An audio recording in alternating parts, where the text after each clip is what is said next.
With FedRAMP 20X and the 2026 Phase 2 pilot, the government is moving toward automation, machine-readable evidence, and collaborative monitoring. We'll explore what these changes mean for software as a service providers and how companies can cut costs and timelines without sacrificing security with Irina Denisenko, CEO of Knox Systems. Irina, it's great to have you on the show. Thank you, Terry, for having me. Excited to be here. We're going to talk about one of everybody's favorite topics, FedRAMP. It's been around for years, but agencies are still struggling to get modern tools. So from your perspective, why is the process so hard for software as service companies to get through? It's a great question. Why is it so hard to get through FedRAMP? It is so hard to get through FedRAMP because at the end of the day, what is FedRAMP really here to do? It's here to secure cloud software, to secure government data sitting in cloud software.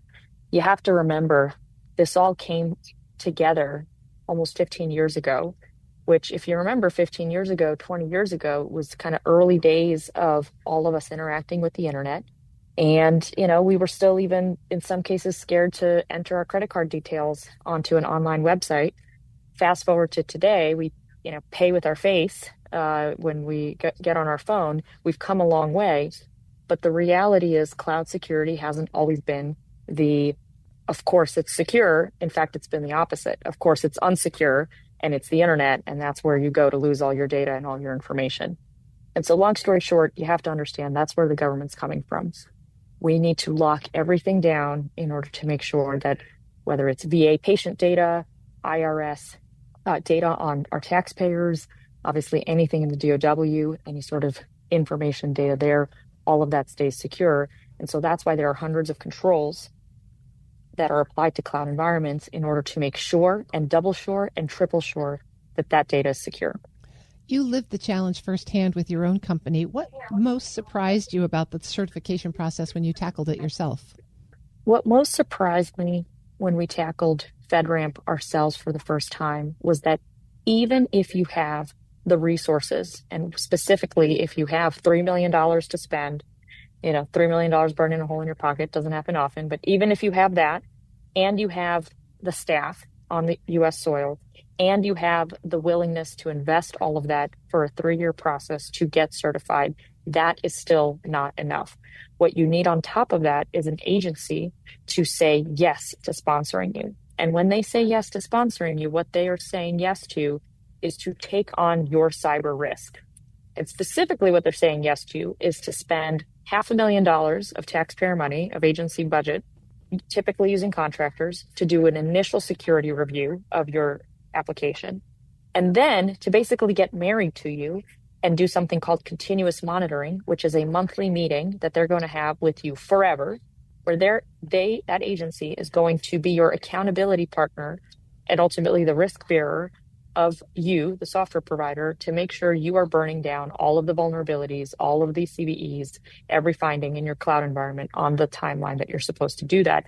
And that ends up costing an agency about $250,000 a year, again, in the form of contractors, tooling, et cetera.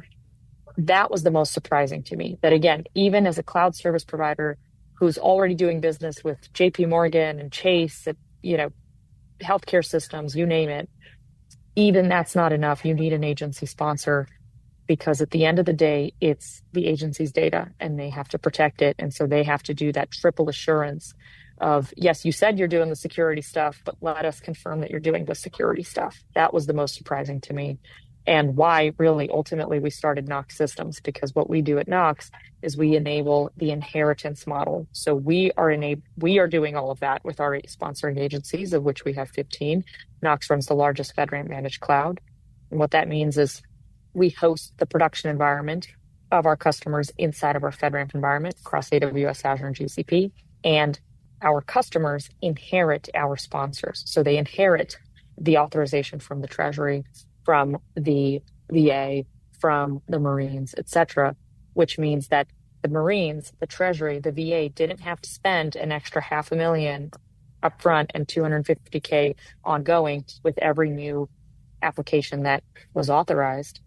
They are able to get huge bang for their buck by just investing that authorization, that sponsorship into the Knox boundary, and then Knox does the work and the hard work to ensure the security and ongoing authorization and compliance of all of the applications that we bring into our environment. I'm speaking with Irina Denisenko. She's the CEO of Knox Systems. So it sounds like you found a way through the maze that was shorter, simpler, less expensive. Is FedRAMP 20X helping to normalize that kind of approach? How do you see it playing out? Great question. FedRAMP 20X is a phenomenal initiative coming out of OMB GSA. And really the crux of that is all about machine readable and continuous authorization. Today, when I talked about continuous monitoring, that's a monthly meeting that happens. And I kid you not, we as a cloud service provider, again, we secure Adobe's environment and many others, we come with a spreadsheet, an actual spreadsheet that has all of the vulnerabilities listed from all the scans we've done over the last month and anything that is still open from anything prior months. And we review that spreadsheet, that actual Excel document. And then after the meet with our agencies, and then after that meeting, we upload that spreadsheet into a system called USDA on the FedCiv side, EMAS, DOW side, DISA side. And then they on their side download that spreadsheet and they put it into other systems. And I mean, that's the process. I think no one is confused or no one would argue that surely there's a better way. And a better way would be a machine readable way, whether that's over an API, using a standard language like OSCAL. There's lots of ways to standardize, but it doesn't have to be, basically the equivalent of a clipboard and a pencil. And that's what FedRAMP 20X is doing. It's automating that information flow so that not only is it, brings down the amount of just human labor that needs to be done to do all this tracking, but more importantly, this is cloud security. Just because you're secure 1 second doesn't mean you're secure 5 seconds from now, right? You need to be actively monitoring this, actively reporting this.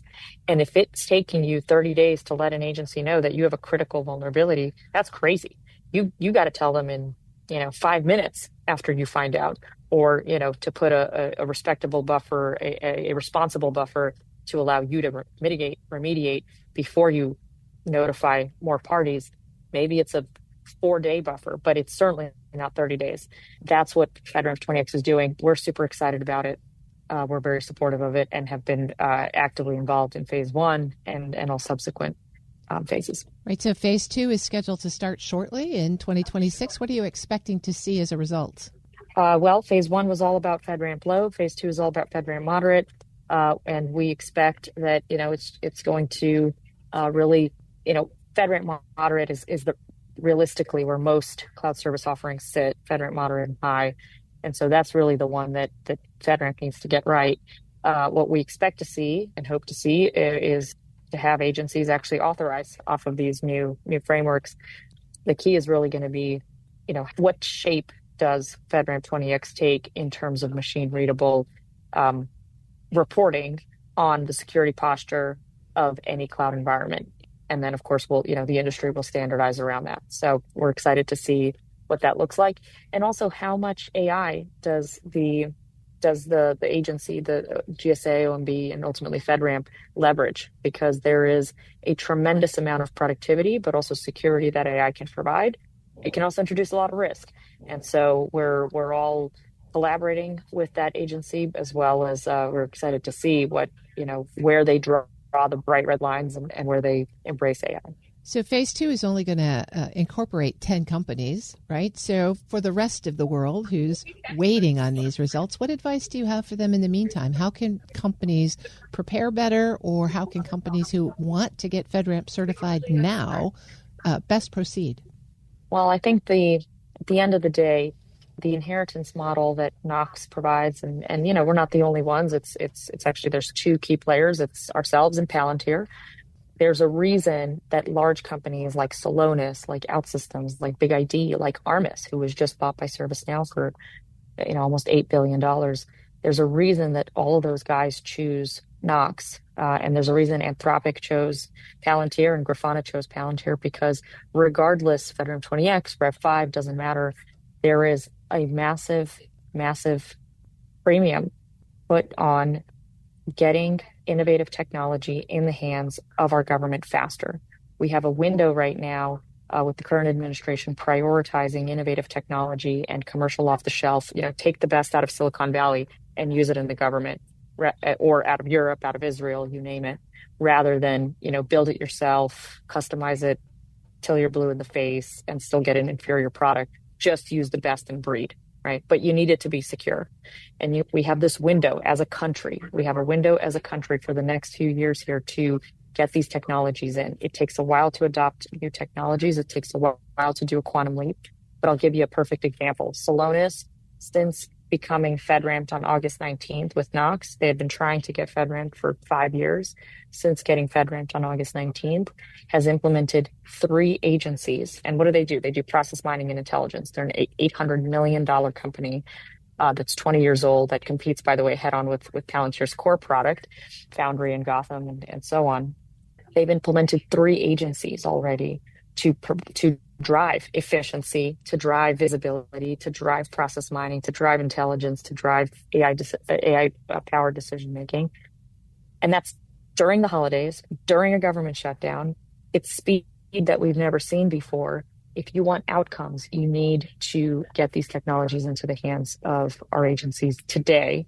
And so that's why, we're such big proponents of this model, and also why, our agencies, our Federal Advisory Board, which includes the DHS CISO, the DOW CIO, the VA CIO, are also supportive of this, because ultimately it's about serving the mission and doing it now rather than waiting for some time in the future. I've been speaking with Irina Denisenko. She's the CEO of Knox Systems. Thanks so much for joining me today.